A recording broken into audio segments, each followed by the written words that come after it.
They laughed when a millionaire with only 3 months to live adopted 5 boys from the streets. Little did they know, fate would change everything. Drop your location in the comments. I love knowing where my viewers are from. Let's get into the story. The manila envelope sat unopened on Alexander Morgan's mahogany desk, casting a long shadow despite its thinness. Through the floor-to-ceiling windows of his penthouse office on the 52nd floor, Manhattan sparkled like a jewel box, oblivious to the devastation contained in that simple folder. 3 months? Alexander whispered, finally breaking the silence that had engulfed the room since his personal physician had left. 3 months to live. The words hung in the air, as tangible as the rare artwork adorning his walls. At 58, Alexander Morgan had built an empire that spanned continents. The Morgan Investments logo-crowned buildings in 12 countries. His net worth would make small nations envious, and none of it mattered now. Alexander loosened his silk tie and poured himself 3 fingers of 30-year-old scotch. The amber liquid caught the dying sunlight as he raised it to his lips. It tasted like ash. "What legacy am I leaving?" he asked the empty room. His voice, normally commanding in boardrooms, sounded hollow, even to his own ears. His wife, Elizabeth, had succumbed to the same disease 5 years ago. They had never had children, always too busy building the empire, always thinking there would be time later. Now there was no more later. Alexander moved to the window, watching the tiny figures scurrying below like ants. How many of them were rushing home to families? How many had someone waiting?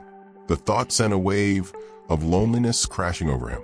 Memories flooded back. His childhood in a cramped apartment in the Bronx, his mother working 3 jobs after his father abandoned them, the scholarship that had been his ticket out, the relentless climb to the top. He had promised himself he would never be vulnerable again, never need anyone again, and he had succeeded. Brilliantly, terribly.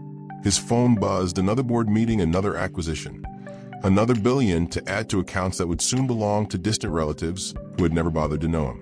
Alexander Morgan, master of the universe, was going to die alone. He set down his untouched drink and straightened his tie.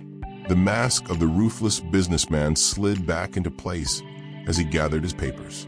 But something had cracked inside him, something fundamental. He stepped into the elevator. Alexander made a silent vow. His remaining days would mean something. He just didn't know what or how. The elevator doors closed on the empire he had built and the emptiness it contained. The charity gala had been unbearable. Alexander adjusted his bow tie as his driver navigated the late-night streets of Manhattan. His mind kept returning to the diagnosis. 3 months. The sympathetic murmurs and calculating glances from those who'd caught wind of his condition made him feel like a commodity whose stock was plummeting. "Take the next right, James," Alexander instructed suddenly. "The shorter route home." The limousine turned into a narrower street, its headlights sweeping across storefronts closed for the night. As they approached an alley between 2 buildings, Alexander glimpsed movement in the shadows. "Stop the car, just for a moment." Against his driver's concerned protests, Alexander stepped out into the December chill. The forecast had mentioned snow before morning. He approached the alley cautiously, his Italian leather shoes clicking against the pavement. 5 huddled forms became visible, boys using cardboard and newspapers as blankets. The oldest couldn't be more than 15, the youngest perhaps 7 or 8. They were awake instantly, alert like prey animals sensing danger. "Easy," Alexander said, raising his hands. "I'm not police." The oldest boy stood protectively in front of the others. "We ain't doing nothing wrong. This is private property, but the owner said we could stay until they start construction." Alexander noticed they were organized, with their few possessions neatly arranged.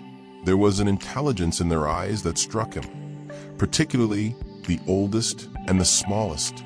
"What are your names?" he asked. Silence. Then the oldest spoke again. "I'm Ethan. These are Tyler and Thomas." He gestured to identical boys around 13. "That's Lucas, a thin 11-year-old with artistic hands, and Dylan, the tiny boy with enormous eyes." "Your brothers?" Not by blood, Ethan replied. By circumstance. Something stirred in Alexander. Something he'd thought long dead. An impulse, irrational and powerful, gripped him. It's going to snow tonight, he said. I have a place nearby. Warm beds. Hot food. The suspicion in their eyes was immediate. No strings attached, Alexander added. Just tonight. It's Christmas season after all. The boys conferred in whispers while Alexander waited. His driver watched incredulously from car. Finally, Ethan looked up. One night. We stay together. We leave anytime we want. Agreed. 20 minutes later, Alexander Morgan, who had never even owned a pet, watched 5 street boys cautiously enter his penthouse. They stood huddled together in the vast living room, looking simultaneously awed and terrified by the luxury surrounding them. The kitchen is stocked, Alexander said. Bedroom's down the hall. Bathroom has everything you need. I'll be in my study if you need anything. As he turned to leave, the smallest one, Dylan, spoke up. Why are you doing this? Alexander paused. It was a question he couldn't answer, not fully. Instead, he simply said, because I can. But as he sat alone in his study later, listening to the muffled sounds of life temporarily filling his empty home, he began formulating a plan. So outrageous. Even he could scarcely believe he was considering it. Tomorrow, he would call his lawyers. Alexander's Manhattan mansion had always been a showcase. Immaculate, pristine, and utterly lifeless. Now echoes of young voices bounced off marble floors and designer furniture. This is insane, Harold Winters, Alexander's attorney of 20 years, muttered as they watched the boys from the study doorway. The 5 children moved like a unit, never straying far from each other. Temporary guardianship is one thing, but adoption? All 5? In your condition. Alexander observed how the twins, Tyler and Thomas, examined everything with technical curiosity. How Lucas traced the patterns on an antique vase with artist's fingers. How Ethan constantly counted exits and valuables. How little Dylan absorbed every detail like a sponge. My condition is precisely why, Harold, Alexander replied. Process the paperwork. 3 days in, and tensions were high. The boys broke a priceless vase while roughhousing. Alexander snapped at them harshly. Ethan responded by organizing a silent treatment that lasted hours.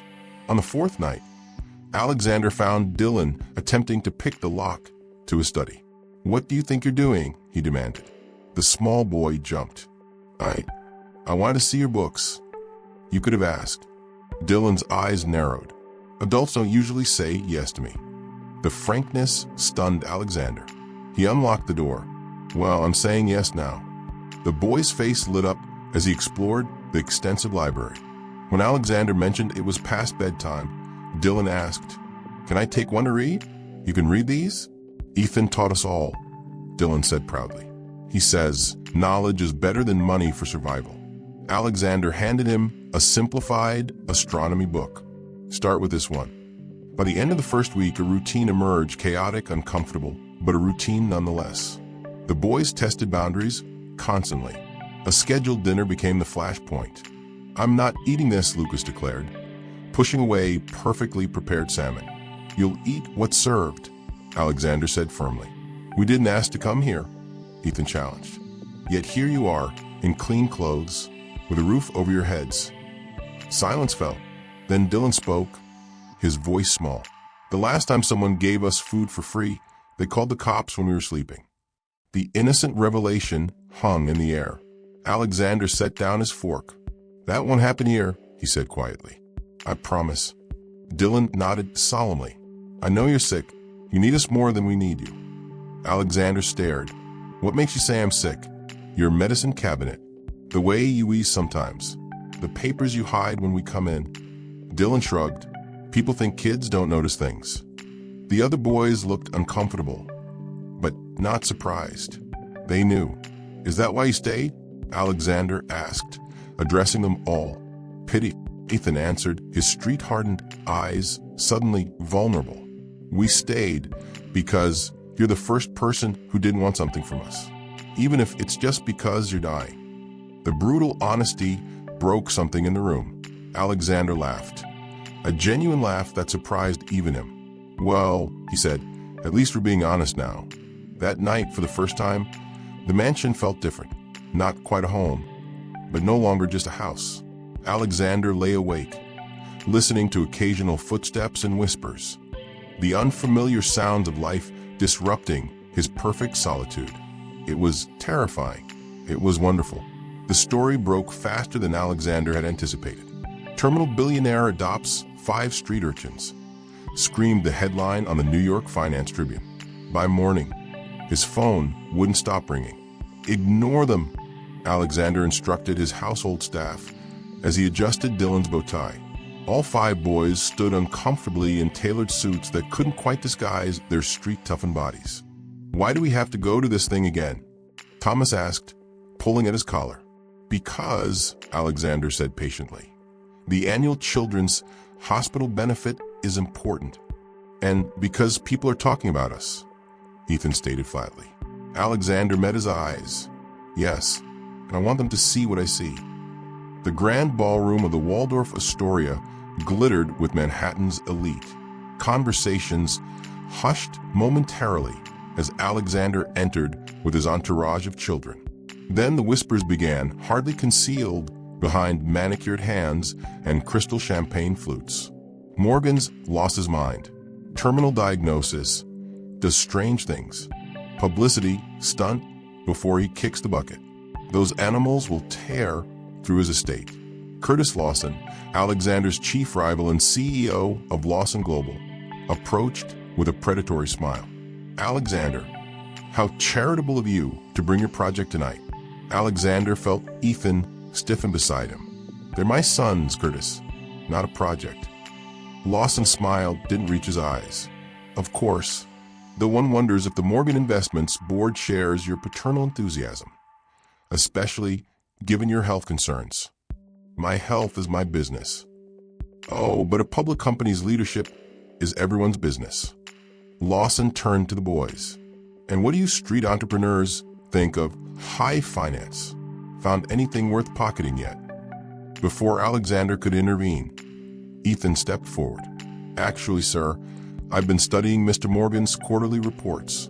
Your company's debt-to-equity ratio seems concerning compared to industry standards." Silence fell around them. Lawson's face darkened. "Watch your tongue, boy. You don't belong here." "Neither does most of your portfolio's performance," Ethan replied coolly. A woman in diamonds gasped.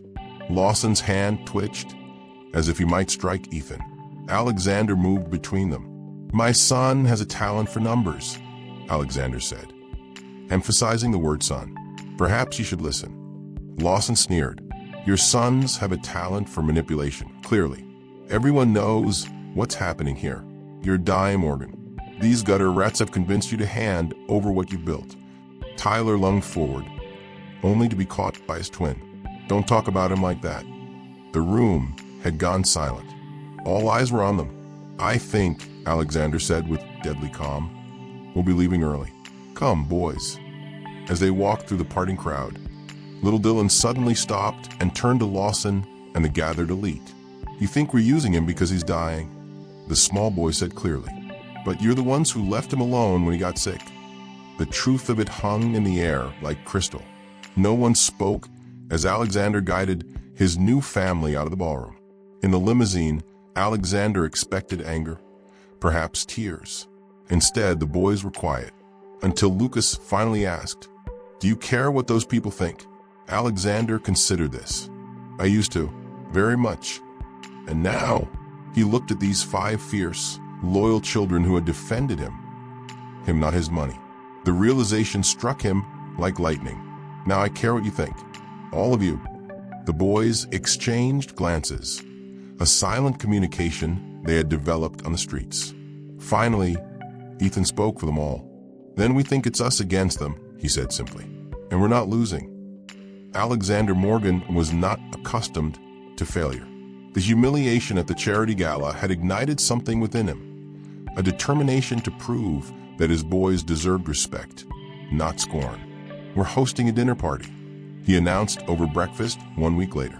The most influential people in Manhattan will be here. The boys exchanged skeptical glances. Why? Lucas asked, his artistic hands nervously rearranging his silverware. They made it clear they don't like us. Because, Alexander explained, in this world, respect is earned, sometimes by proving people wrong. The next 2 weeks transformed the mansion into a training ground. Alexander hired the city's finest etiquette coach, a stern French woman named Madame Beaumont, who marched into their lives with military precision. Back straight, Dylan. Knife on the right, Thomas. One does not reach, Tyler. One asks to pass the salt. The boys endured endless lessons on proper dining, conversation topics, and social niceties. They practiced introductions and memorized the backgrounds of expected guests. Alexander had suits custom-tailored for each of them, watching with unexpected pride as they gradually transformed, at least on the outside. "This is stupid," Ethan muttered during their final rehearsal, adjusting his cufflinks. "They'll never accept us." "It's not about acceptance," Alexander replied, surprising himself with the realization. "It's about dignity, about showing them you belong wherever you choose to be." The night of the dinner arrived. The mansion gleamed. Exquisite flower arrangements adorned every table. The world-renowned chef they'd hired had prepared a 7-course meal that would impress even the most discerning palates. 7 o'clock came, then 7:30. By 8 o'clock, only 6 couples had arrived out of 30 invitations. Alexander recognized the calculated insult immediately. "Perhaps the traffic," his housekeeper suggested, but her eyes held pity. The few who did attend made their disdain evident. Conversations halted when the boys approached. Questions were directed at Alexander as if his sons were invisible. When Lucas accidentally knocked over a water glass, the snickers were barely concealed. The breaking point came during dessert. Regina Whitfield, wife of a prominent hedge fund manager, accidentally spilled red wine on Lucas's new suit. Oh my," she said, without a hint of remorse. "How clumsy of me. But then, fine fabrics are wasted on those and use them." Alexander saw the hurt flash across Lucas's face before the boy masked it with the practiced indifference of someone accustomed to cruelty. Before he could intervene, he overheard Whitfield's husband speaking to another guest. "Morgan's little deathbed charity project is quite the spectacle, isn't it? Wonder how long it'll take these street rats to drain his accounts once it's gone." The room seemed to freeze.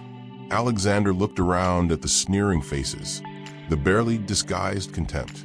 Then his eyes found his boys, 5 children trying so desperately to be what others wanted, to earn a place they shouldn't have had to fight for. Something inside Alexander Morgan, the ruthless businessman who had crushed competitors without remorse, broke and reformed into something stronger. He stood, tapping his glass for attention. "I want to thank you all for coming tonight," he said, his voice steady. "Your presence has been educational for my sons and for me." Confused glances circulated around the table. "You see, I invited you here thinking I needed your approval, that my boys needed it." Alexander placed a hand on Dylan's shoulder. "I was wrong. Tonight has shown me that some of the finest suits in Manhattan cover the poorest characters." Gasps rippled through the room. "This dinner is concluded," Alexander announced. "James will show you out." After the stunned guest departed, the 6 Morgans sat in silence at the enormous dining table. "Do we fail?" Dylan asked in a small voice. Alexander looked at their dejected faces and felt a fierce protectiveness he'd never experienced before. "No," he said firmly. They failed. They failed to see what I see." "What's that?" Thomas asked. Alexander's voice grew soft but certain. 5 extraordinary boys who survived extraordinary circumstances, who deserve extraordinary opportunities. He paused. "And we're to create those opportunities ourselves."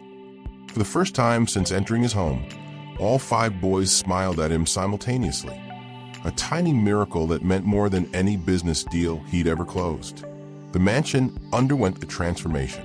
Alexander, who had always delegated home matters to his staff, found himself deeply involved in creating spaces for his new family. The formal sitting room, became a comfortable gathering place with oversized couches. The rarely used kitchen expanded to accommodate cooking lessons that all 6 of them attempted, with varying degrees of success. "This is the 3rd time we've set off the smoke alarm," Tyler laughed as they aired out the kitchen after a particularly ambitious attempt at lasagna. "The fire department knows us by name now," Thomas added, wiping sauce from his face. Even Alexander joined in the laughter, a sound that was becoming more common in the house that had known only silence for years. As the weeks passed, Alexander noticed each boy's distinct interests emerging more clearly. During a quiet afternoon in his study, he observed Ethan poring over financial reports. "You understand those?" Alexander asked, genuinely surprised. Ethan nodded without looking up. "Hey, numbers make sense. People don't." Alexander arranged for a former colleague, a mathematical prodigy turned investment guru, to tutor Ethan. The boys' aptitude stunned them both. The twins revealed their fascination with technology when Alexander caught them dismantling and reassembling his spare laptop. "We can put it back," they exclaimed in unison. "I'm counting on it," Alexander replied, then added, "There's an engineering lab in the East Wing. It's yours now." Lucas's artistic talent emerged through doodles that transformed scrap paper into works of art. Alexander hired a renowned artist to mentor him, watching with pride as Lucas's confidence grew with each sketch. For Dylan, the youngest, it was books, especially science and medicine. Alexander found him one night surrounded by medical texts from the library. "You can read these?" Alexander asked, picking up a complex anatomy book. "Most of it," Dylan replied. "The body is like a machine. If you understand the parts, you can fix what's broken." Alexander's eyebrow raised. "Is that so?" The boy nodded seriously. "Like you. You're broken, but maybe not forever." The innocent comment hit Alexander hard. As his health deteriorated, the fatigue became more persistent. The pain required stronger medication. He had begun preparations for the inevitable. His lawyers had solidified the adoption and updated his will, ensuring the boys would be cared for. But he had accepted his fate. Until now. That night, Alexander made calls to specialists around the world. By morning, a team of tutors had been assembled not just in academics, but in each boy's specific interests. The mansion hummed with new energy as learning spaces were created and schedules arranged.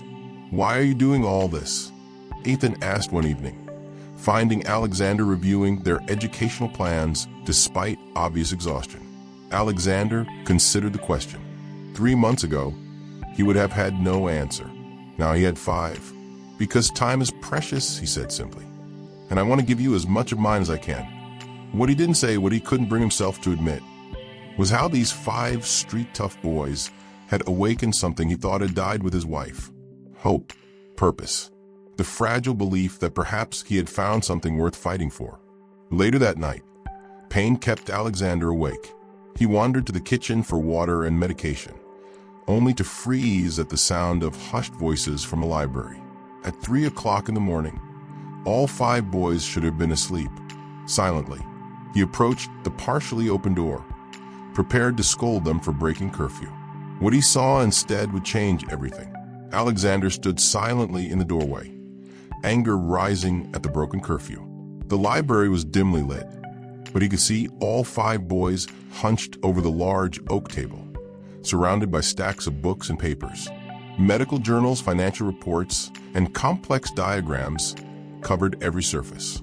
He stepped forward, ready to reprimand them, when Dylan's small voice stopped him. "The treatment protocol needs modification.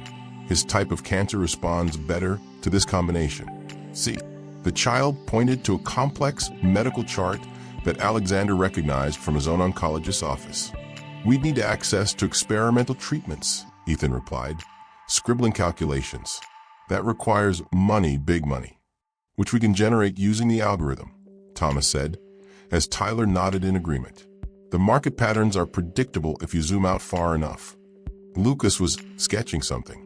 Alexander could see it was a detailed diagram of what appeared to be a medical device. "What is going on here?" Alexander's voice cut through the room like a knife. 5 heads snapped up, faces frozen in guilt and fear. For a moment, no one spoke. Then Ethan slowly stood. "We know how to save you." Alexander stared, certain he'd misheard. "What did you say?" Dylan approached cautiously, clutching folder. "Your cancer, it's aggressive. But there's a path forward that your doctors haven't tried." Alexander looked at the folder, then at each boy in turn. "How could you possibly?" "We're not what people think we are," Ethan interrupted. "None of us." One by one they explained. Ethan had taught himself finance by reading discarded Wall Street journals, developing an almost supernatural ability with patterns and predictions. The twins had been fixing and reprogramming discarded electronics since they were 7. Lucas could reproduce anything he saw with perfect accuracy, including complex medical illustrations. And Dylan, the youngest, had spent hours in hospital waiting rooms, reading medical texts while waiting for the free clinic to treat whatever ailments plagued them on the streets. "We found each other because we were different," Ethan explained. "Kids like us don't survive alone." Alexander sank into a chair. "So you knew who I was?" "When I found you in that alley, we recognized you," Ethan admitted. "Morgan Investments. Your photo was in the business section the day before." "You planned this?" Alexander felt a crushing wave of disappointment. All of it was a calculation. Dylan's small hand touched his. "No, we didn't plan for you to find us. But when you did," the boy hesitated. "When you did, we saw a chance, not just for shelter, but to do something important." "Important?" Alexander echoed. "Your money can fund research that would take decades otherwise," Tyler said. "And you can give us the resources to develop our ideas," Thomas added. "Ideas that could help people, like you." Lucas's voice was barely audible. Alexander looked at the work spread before him. The complex calculations, the innovative approaches, the sheer brilliance that had been hidden behind 5 pairs of weary eyes. "Why?" he asked finally. "Why try to save me? Why not just wait for the inheritance?" The boys exchanged glances. Finally, Ethan spoke for them all. "Because you're the first person who looked at us and saw something worth keeping." The simplicity of the answer broke something in Alexander's chest. These children, these brilliant calculating wounded children, had been planning to save him, while he had been planning to die. "Show me," Alexander said, wiping unexpected moisture from his eyes. "Show me everything." As dawn broke over Manhattan, 6 figures remained hunched over the library table, their shadows merging into one as they plotted against death itself. The morning after their revelation, Alexander called an emergency meeting with his medical team. The doctors listened with polite skepticism as he outlined the alternative treatment approach, carefully omitting that it had come from a child. They promised to look into it, with a patronizing tone reserved for terminal patients grasping at straws. "They won't help?" Dylan said when Alexander returned home, frustration evident. "They think you're desperate." "I am desperate," Alexander admitted, sinking into his chair. The pain had been worse lately, a constant reminder of his dwindling time. "Then we do it ourselves," Ethan declared, his street-hardened confidence unwavering. "We have the resources." Over the next week, Alexander watched in amazement as his makeshift family transformed parts of the mansion into what they called Project Phoenix. The East Wing became a research space where Dylan and Lucas worked on treatment protocols. Alexander made discreet arrangements to access experimental medications through his global connections. Meanwhile, Ethan and the twins developed a revolutionary market prediction algorithm, combining the twins' programming skills with Ethan's uncanny financial instincts. Alexander provided historical data for Morgan Investments, astounded by how quickly they identified patterns that had eluded his top analysts. For the first time since his diagnosis, Alexander felt a dangerous emotion creeping in: hope. It couldn't last. The first sign of trouble came via a call from Diane Pembroke, chair of Morgan Investments Board of Directors. "Alexander, the board is concerned," she began without preamble. "These children, the adoption, your health, shareholders are nervous." "My personal life is not the board's concern," Alexander replied coldly. "It is when the CEO of a publicly traded company worth billions starts making erratic decisions while battling terminal illness." The second warning arrived the next day when a social worker appeared for an anonymous welfare check on the boys. Her questions were pointed, her manner suspicious. "Do you feel safe here?" she asked Dylan when she thought Alexander couldn't hear. "Safer than I've ever been," the boy answered with surprising poise. The social worker left, but Alexander recognized the threat. Someone was watching, someone with influence. The final confirmation came during a scheduled video meeting with his executive team. His screen briefly showed an incoming email not meant for his eyes. A message from his CFO to Curtis Lawson discussing succession planning and acquisition opportunities. "They're circling like vultures," Alexander told the boys that evening.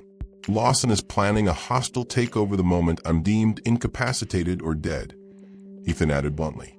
Alexander nodded grimly. He's always wanted Morgan Investments. Now he thinks it's within reach. The twins exchanged looks. "We checked our system," Tyler said. "Someone's been trying to access the mansion's security network." "And your private servers," Thomas added. "Sophisticated attempts." Alexander's phone rang. It was his head of security. "Sir, there's been unusual activity around the residence perimeter. Surveillance vehicles, not police." After ending the call, Alexander faced his sons. "Someone doesn't like what we're doing." "They don't even know what we're doing," Lucas protested. "Exactly." Alexander's face darkened. "But they suspect something. My erratic behavior threatens their plans." That night, Alexander convened a family council in the secured library. The 5 boys listened intently as he outlined the gathering threats. "We're fighting on multiple fronts now," he explained. "First, my health, which is the central battle. Second, corporate governance. They'll try to remove me as CEO, claiming I'm mentally unfit. Third, the adoption itself. They'll challenge my capacity as a guardian. And fourth," Ethan continued, "the algorithm. If they knew what we're developing." Alexander nodded. "It could revolutionize market prediction, worth billions." "They'd steal it," the twins said simultaneously. "Or destroy it," Lucas added. Dylan, who had been quietly listening, finally spoke. "We need to divide to conquer." All eyes turned to the youngest boy. "What do you mean?" Alexander asked. "You've taught us about strategy," Dylan explained. "When outnumbered, create confusion among your enemies." A slow smile spread across Alexander's face. "Divide their attention. Make them fight each other." Ethan caught on, his street-smart mind racing. The plan took shape as the night progressed. The 6 Morgans, a family forged in desperation, but now bound by something stronger, mapped out their defense. Alexander would throw himself into a highly public charitable initiative, drawing attention away from their private work. Simultaneously, through carefully planted information, they would set Lawson against other potential corporate raiders, creating confusion in the predatory ranks. Most importantly, they would accelerate Project Phoenix. Dylan's experimental treatment would begin immediately, while Ethan and the twins would deploy early versions of their algorithm to generate the capital needed for more extensive research. "It's dangerous," Alexander cautioned. "For all of us, this is your last chance to walk away. I can arrange safe, comfortable lives for you regardless of what happens to me." The boys exchanged looks, that silent communication that still sometimes excluded him. Then, one by one, they placed their hands on the table. "Family doesn't walk away," Ethan said simply. Alexander placed his hand atop theirs, feeling the warmth of their small, strong fingers beneath his palm. These children who had survived abandonment, poverty, and the merciless streets of New York had chosen him, a dying man who had never understood the true value of connection until now. "Then we fight," he said, his voice steady despite the emotion threatening to overwhelm him. "Together." None of them noticed the tiny red light blinking on Alexander's private phone, indicating that someone had been listening to every word. Morning came with a new sense of purpose. Alexander's mansion, once a showcase of wealth but devoid of life, had transformed into a hub of secretive activity. The basement level, previously used only for storage and mechanical systems, became the nerve center of what they now officially called Project Phoenix. Security Protocol Alpha engaged, Thomas announced, his fingers flying across the keyboard. Mansion systems isolated from external networks. Cellular dampening fields active, Tyler added. No signals in or out except through our secure channels. Alexander watched with a mixture of pride and amazement. The twins had created a technological fortress around the mansion in just 3 days, using components ordered through various shell companies to avoid detection. Physical security is upgraded too, Ethan reported.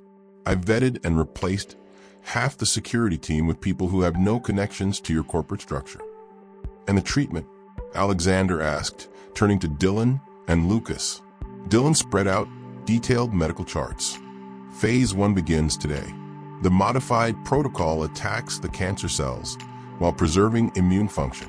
He looked up with eyes too knowing for his years. It will make you feel worse before you feel better. I trust you, Alexander said simply. Lucas had converted a rarely used sunroom into a treatment space. Natural light flooded the room, where a medical bed now stood surrounded by equipment that looked both familiar and strangely modified. The delivery system is customized, Lucas explained, pointing to his intricate diagrams. Standard protocols waste medication on healthy tissue. This targets only affected areas. Alexander reclined on the bed, rolling up his sleeve for the first infusion. As Dylan prepared the medication with precision that would impress any nurse, Alexander reflected on the absurdity of placing his life in the hands of a child, who should be playing with toys instead of calibrating cancer treatments. Ready? Dylan asked. Alexander nodded, feeling the cool liquid enter his veins. While I'm undergoing treatment, Ethan will represent me at the office. The board can't object to me mentoring my son in the business. The treatment was brutal. For the next 3 days, Alexander drifted in and out of consciousness, his body at war with both the cancer and the aggressive therapy. The boys took shifts at his bedside, monitoring his vitals and adjusting medications.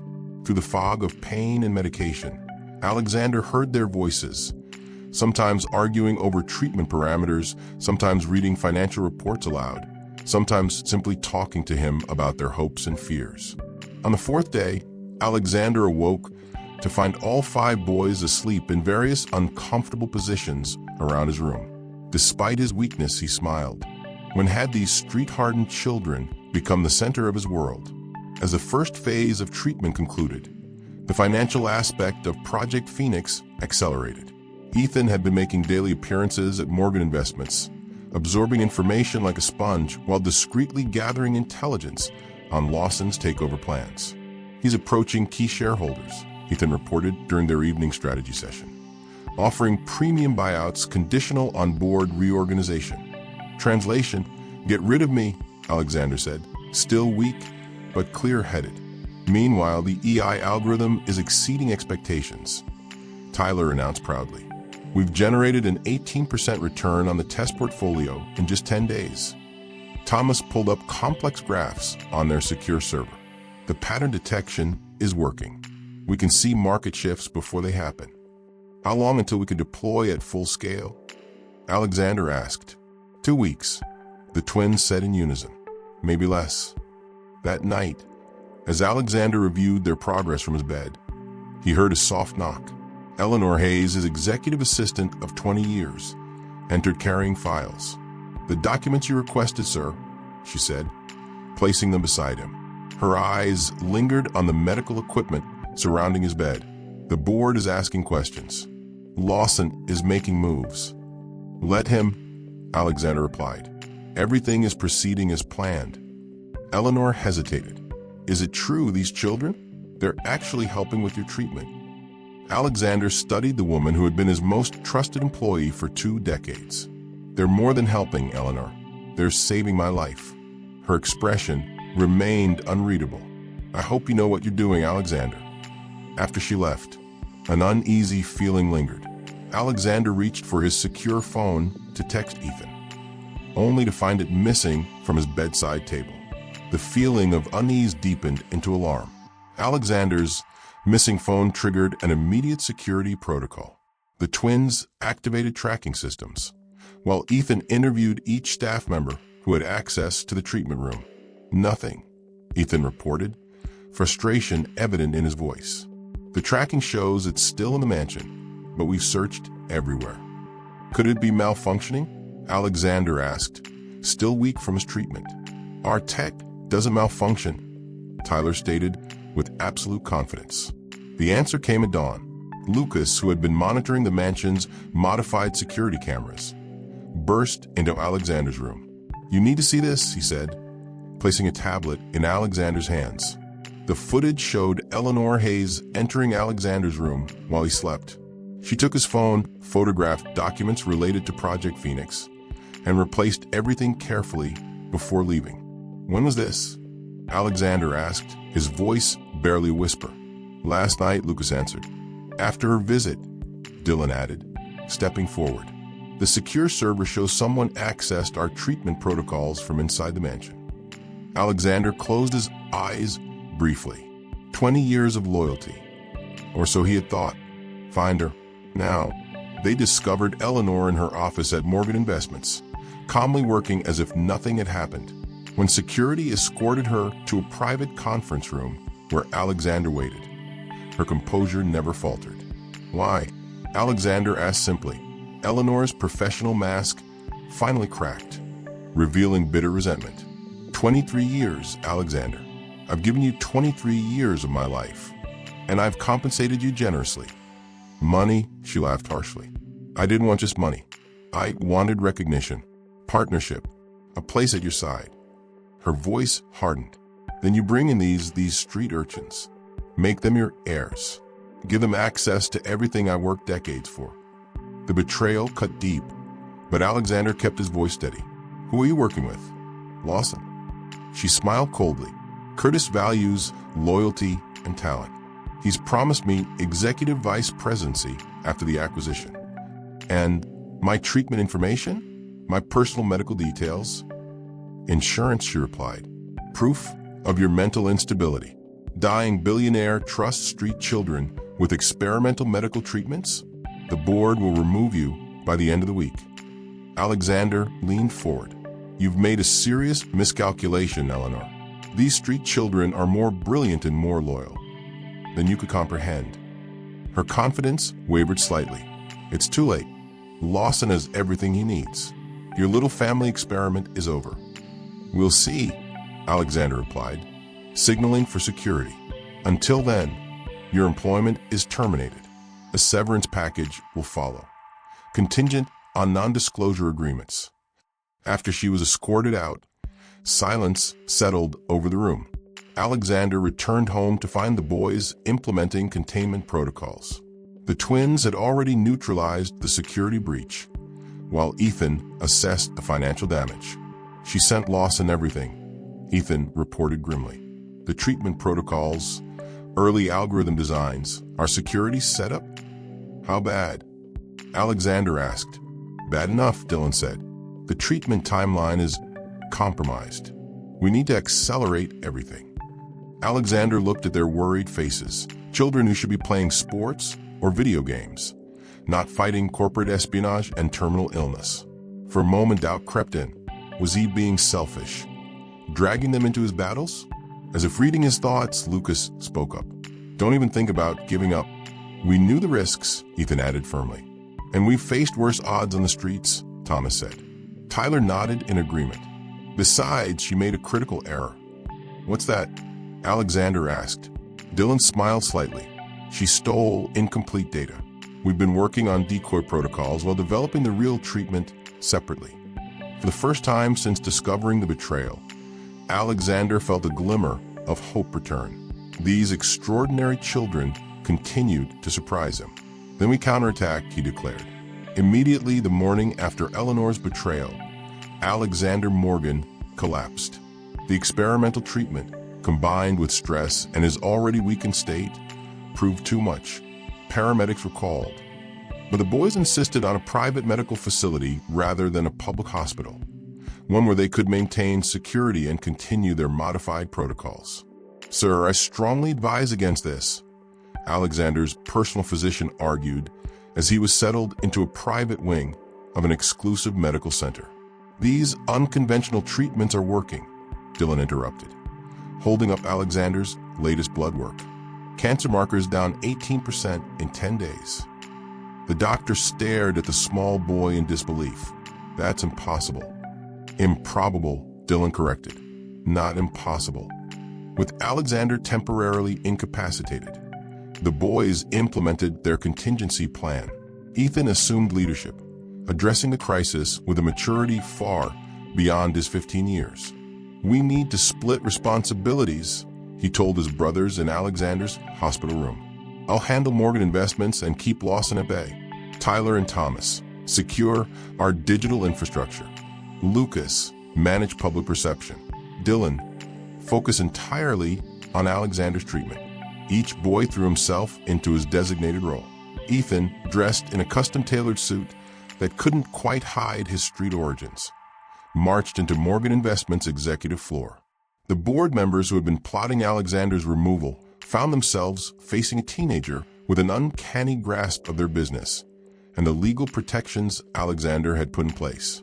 Mr. Morgan has granted me limited power of attorney during his treatment, Ethan announced, sliding impressive legal documents across the table. Any attempt to remove him as CEO will trigger immediate litigation and a freeze on all executive stock options. Meanwhile, the twins worked round the clock to solidify their digital defenses while simultaneously refining the market prediction algorithm. They discovered that Eleanor's betrayal had an unexpected silver lining. Lawson's technical team was now focused on deciphering the decoy algorithm, wasting valuable resources. Lucas, with his artistic talents, created a carefully crafted public narrative. Working with Alexander's PR team, he released strategic updates about Alexander's routine treatment and the ongoing mentorship of his remarkable adopted sons. Photographs showing the boys visiting children's shelters and participating in community outreach generated a wave of positive coverage that countered Lawson's whisper campaign about Alexander's competency. Dylan barely left Alexander's side. When not adjusting treatment protocols, he read medical journals and consulted discreetly with specialists around the world who had been carefully vetted and generously compensated for their confidentiality.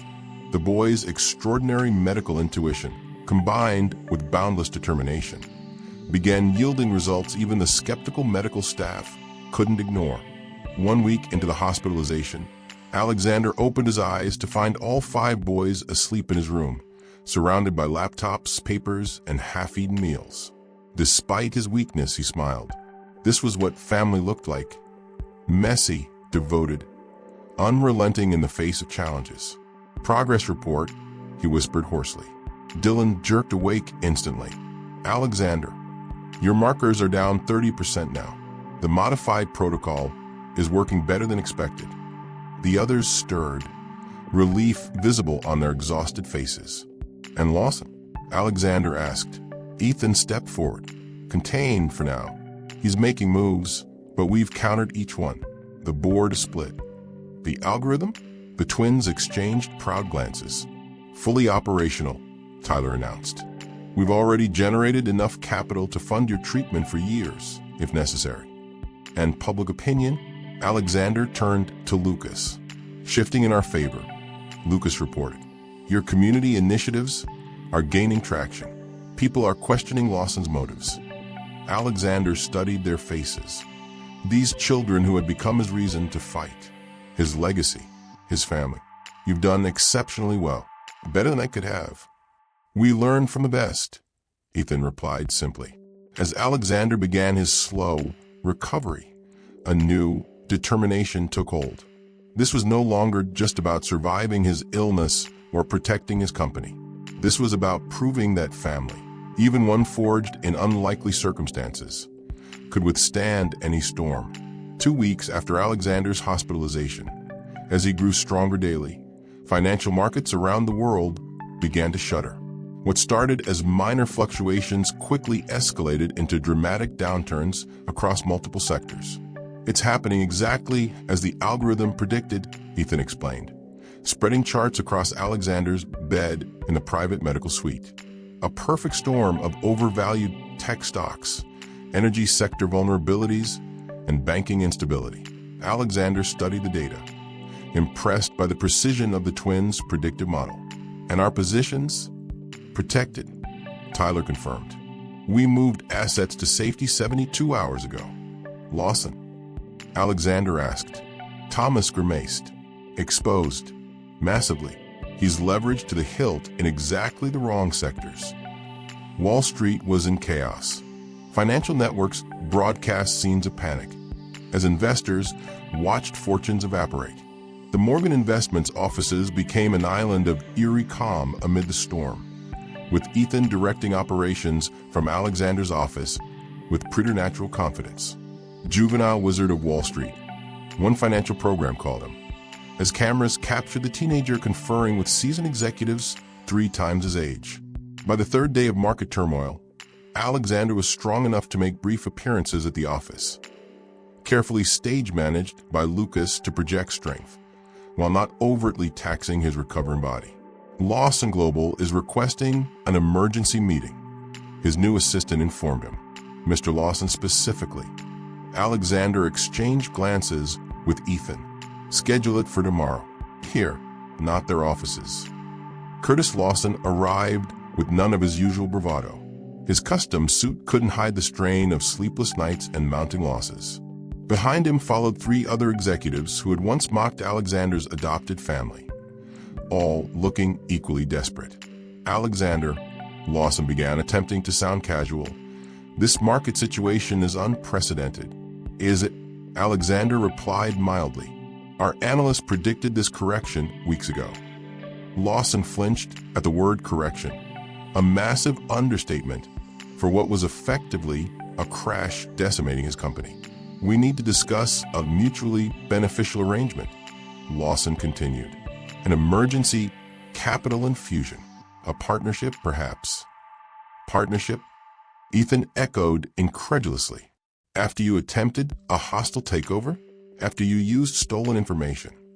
Lawson's face darkened to being addressed by a teenager, but desperation kept his tone civil. Business is business. We've all made aggressive moves at times. Alexander leaned forward. Let me understand.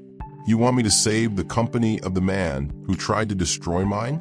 Who used my illness as leverage? Who called my sons street rats?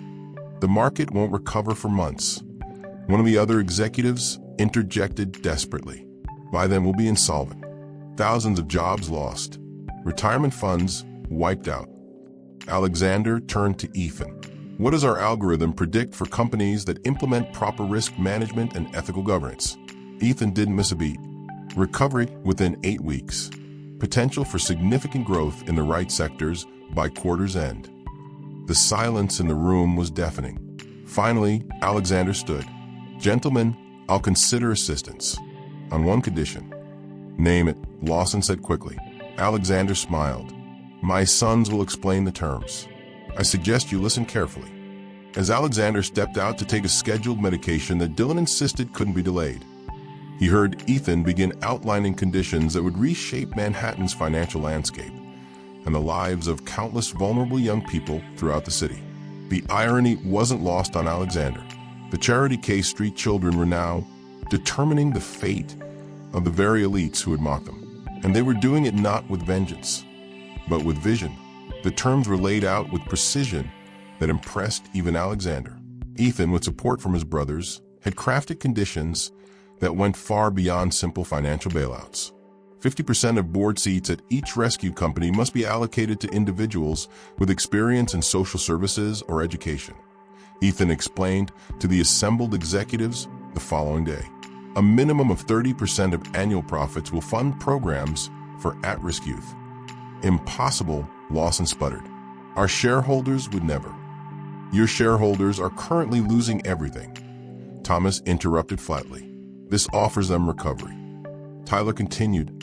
Each company will establish apprenticeship programs, offering pathways to employment for youth from disadvantaged backgrounds, and full college scholarships for qualified applicants. Lucas added. Dylan, the youngest, spoke last. Plus funding for medical research focused on treatments for traditionally underfunded diseases affecting vulnerable populations. The executives looked stunned at the comprehensive demands, coming from children they had once dismissed. Alexander watched with quiet pride as his sons conducted themselves with the maturity and vision that put the so-called business leaders to shame. "You have 24 hours to decide," Ethan concluded. "After that, our offer expires." When the executives departed, Alexander gathered his family in his private office. "You realize what you're doing?" he asked them. "You're not just saving companies.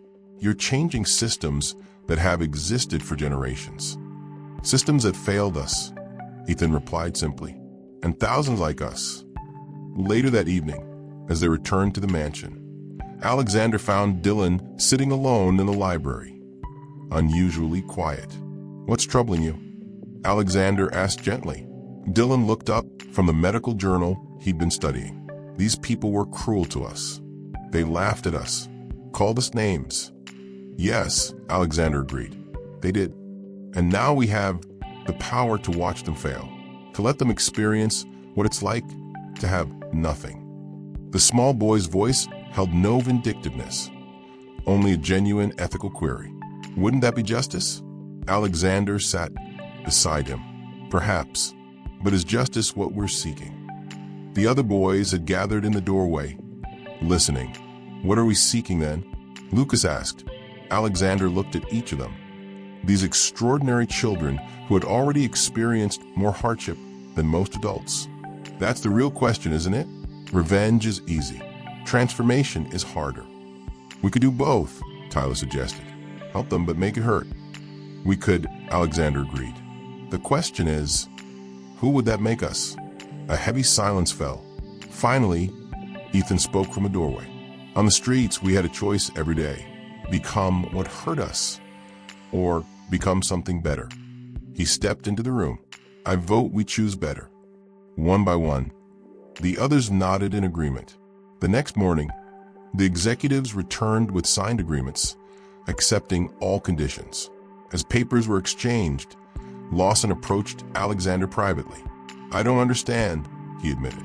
"You could have destroyed us after what I tried to do to you. What I said about these children. Why help us at all?" Alexander glanced across the room, where his sons were reviewing documents with the legal team. "I had excellent teachers," he replied simply. As Lawson left, thoroughly humbled, Alexander felt a strange lightness. His body was still fighting cancer, still vulnerable, but his spirit had never been stronger. That night, the Morgan family celebrated with pizza in Alexander's study, a far cry from the formal dinners of his previous life. To the future, Alexander toasted with his glass of sparkling water, clinking it against the boys' sodas. "To family," Dylan corrected with a smile. The following weeks brought remarkable transformations.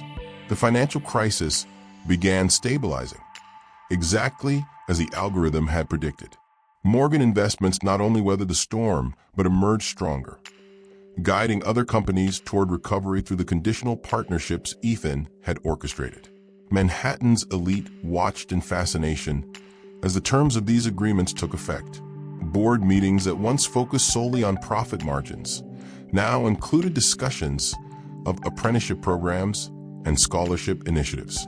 Corporate offices opened their doors to young people from backgrounds similar to the Morgan boys. "It's working better than we anticipated," Ethan reported during their weekly family meeting. The dining room table was covered with reports showing the impact of their initiatives. Companies are finding that these programs actually improve their bottom line through innovation and community goodwill. "And the medical research funding is yielding results," Dylan added excitedly. 3 new clinical trials have been approved based on our model. Most remarkably, Alexander's health continued to improve. The experimental treatment protocol had reduced his cancer markers by over 60%. His doctors, initially skeptical, now documented every aspect of his case for medical journals. "They're calling it the Morgan Protocol," Dylan said proudly. "It could help thousands of patients with similar conditions." Eleanor Hayes made an unexpected return one afternoon, requesting to see Alexander. She stood awkwardly in his office, a shadow of her former confident self. I made a terrible mistake, she admitted. Lawson promised everything, then abandoned me when his company began failing. Alexander studied her, remembering 20 years of loyal service before her betrayal. What do you want, Eleanor? A chance to make amends, she replied softly. Any position? I'll start at the bottom if necessary. Alexander turned to Ethan, who had been silently observing. What do you think? Ethan considered carefully before answering. Everyone deserves a second chance, but trust must be earned. Alexander nodded. There's a position coordinating our new youth programs. It's demanding work with troubled teenagers. Nothing like your previous role. Eleanor's eyes widened slightly, then she nodded. I accept. Thank you. As spring arrived in Manhattan, the Morgan family found themselves at the center of a quiet revolution. Financial publications that had once mocked Morgan's charity case now analyzed the innovative approaches his remarkably gifted sons were bringing to business and philanthropy. The tide had turned not through force, but through vision and perseverance. 1 year to the day after Alexander Morgan received his terminal diagnosis, he stood at the podium of the newly inaugurated Morgan Foundation for Young Innovators. The grand building, once a neglected warehouse in a struggling neighborhood, now gleamed with innovation labs, teaching spaces, and housing for youth in transition. When I received my diagnosis 12 months ago, Alexander began, his voice strong despite the emotion underlying it, I believed I was facing an ending. Instead, I found a beginning. The audience, a remarkable mix of business leaders, medical professionals, and young people from all backgrounds, listened in rapt attention. In the front row sat 5 boys in matching navy suits, watching with pride as the man they had saved told their story. Medical science will tell you my recovery was due to an innovative treatment protocol, Alexander continued.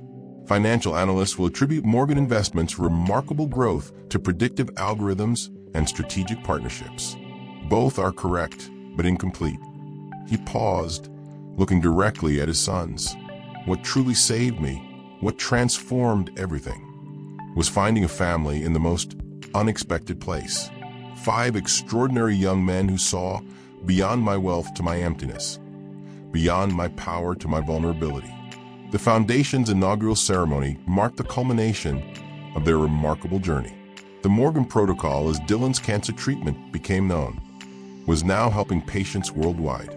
The twins' algorithm had revolutionized market forecasting, while funding social initiatives through its profits. Lucas's artistic vision had shaped the Foundation's design, creating spaces where creativity could flourish regardless of background. Ethan had become Alexander's true partner in business, bringing fresh perspectives that changed corporate culture from within. After the ceremony, as guests mingled in the Foundation's central atrium, Eleanor Hayes approached with a group of teenagers, her first cohort from the street outreach program she now led. They have something to show you, she said softly to Alexander and the boys. One girl stepped forward nervously. We developed this app to help kids find safe places and services. She demonstrated the program on her tablet. It works offline too, for those without reliable connections. Alexander watched as his sons immediately engaged with the teens, offering suggestions and encouragement with the natural ease of those who truly understood. There was no condescension, no distance, only connection between young people who recognized each other's struggles and strengths. Later that evening, in the privacy of their home, the Morgan family gathered in the library where it had all begun 1 year ago. The board approved your nomination unanimously, Alexander told Ethan. You'll be the youngest executive director in the Foundation's history. Are you sure? Ethan asked. People will talk. Alexander smiled. Let them. The results will speak for themselves. Dylan approached with Alexander's latest medical results. Full remission, he announced proudly. Officially confirmed. So what now? Lucas asked. We've done everything we planned. Not everything, Alexander replied thoughtfully. There are other children out there like you, other possibilities waiting to be discovered. A new project? The twins asked simultaneously, eyes lighting up. Alexander looked around at these extraordinary boys who had entered his life when he thought it was ending, who had taught him that true legacy wasn't measured in buildings or bank accounts, but in lives transformed. No, he said with a smile, a new chapter.